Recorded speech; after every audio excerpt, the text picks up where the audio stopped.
Berawal dari iseng-iseng buka si toko ijo, terus nggak sengaja lihat salah satu iklan yang ternyata ada ini nih, Honor 10 Lite yang harganya udah anjlok.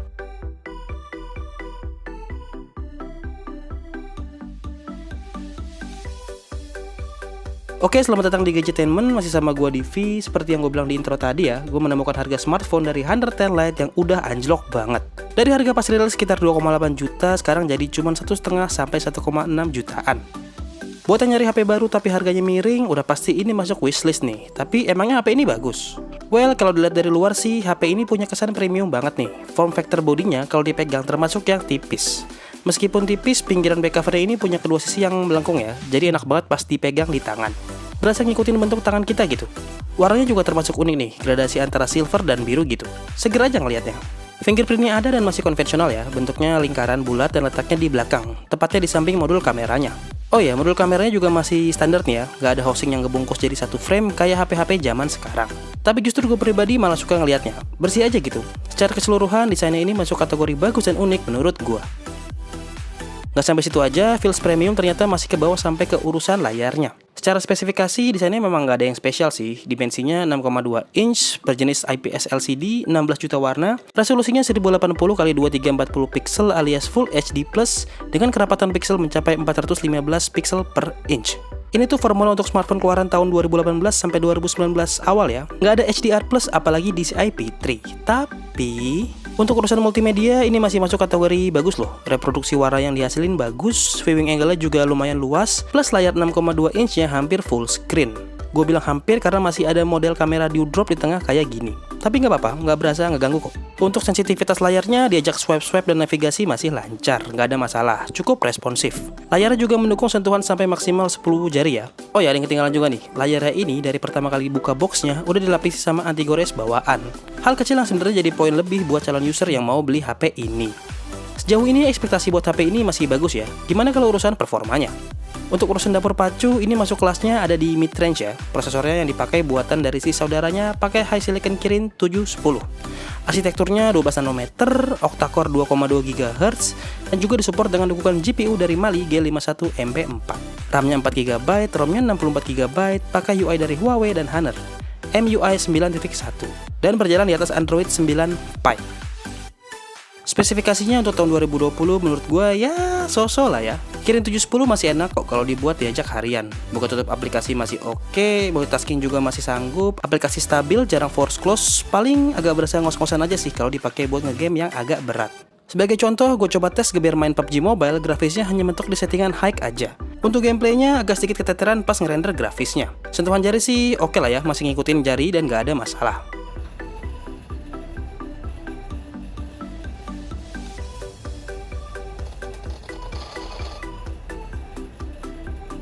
Gue tes sekali lagi main game, kali ini game balap model Need for Speed No Limits. Ini cukup lancar ya, gameplaynya oke, detail cukup terjaga, gyro sensornya juga berjalan cukup baik. Ngikutin kemana arah device digerakin.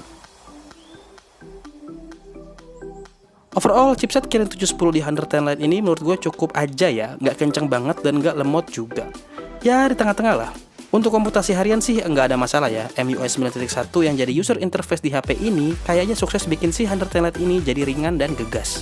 Tampilannya simple, bisa pilih yang ada di drawernya maupun yang langsung semua di home screen. Icon-iconnya juga rapi ya, terus pilihan resolusi layarnya juga bisa diubah. Kalau mau lebih irit bisa set ke HD Plus aja. Kalau mau irit baterainya ekstrim juga bisa di set ke pengaturan baterai yang power consumption-nya lebih rendah. Karena kalau ngomongin soal baterai di HP ini sebenarnya untuk tahun 2020 agak kurang ya, hanya 3400 mAh aja.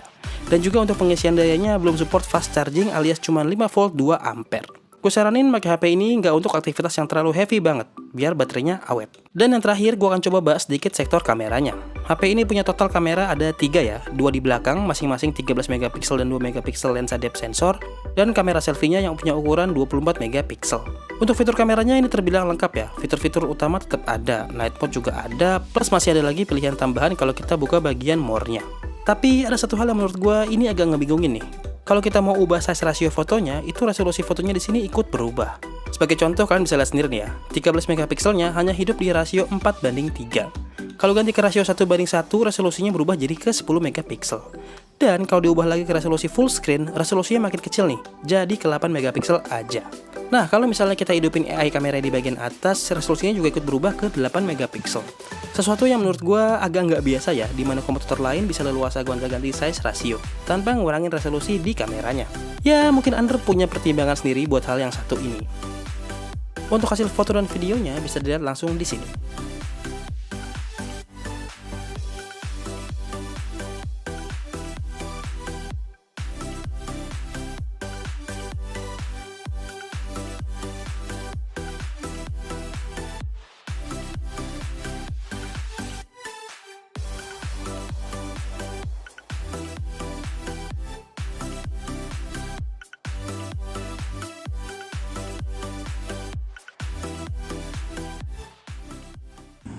Dan ini adalah contoh perekaman menggunakan 110 Lite. Ini gue pakai sambil jalan di dekat daerah rumah gue. Gimana hasil gambarnya? Apakah bagus ataukah kurang? Silahkan tulis di kolom komentar di bawah. Dan juga nilai juga suara gue. Apakah suara gue cukup clear atau tidak? Silahkan tulis di kolom komentar di bawah. Sekarang kita pindah ke kamera depannya. Dan kalau ini adalah sampel dari kamera depan dari Honor 10 Lite. Ini gue tes outdoor lagi di luar sambil jalan dengan suara yang cukup kencang. Kayak gimana hasilnya? Silahkan tulis di kolom komentar di bawah. Dan juga suara gue tulis apakah terdengar jelas atau tidak. Overall untuk HP yang tadinya harganya 2,8 juta dengan semua kelebihan dan kekurangan yang gue kasih tahu tadi, rasanya agak mikir-mikir sih. Tapi sekarang kalau bisa dapetin di harga 1,6 juta atau bahkan 1,5 juta, ini masih masuk akal banget. Peruntukannya mungkin nggak buat dipakai jadi daily driver ya, tapi bisa dipakai jadi HP kedua yang bisa dipakai dalam keadaan darurat atau terdesak. Nah, menurut kalian gimana nih? Apakah dengan harga segitu si Honor 10 Lite ini cukup menggoda di tahun 2020? Tulis pendapat kalian di kolom komentar di bawah. Oke, kayaknya cukup segitu dulu nih review Honor 10 Lite di tahun 2020 versi Gadgetainment. Please like and subscribe, share juga ke teman-teman kalian, bilang kalau Gadgetainment bikin video baru. Dan akhir kata Devi cabut, sampai ketemu di video berikutnya.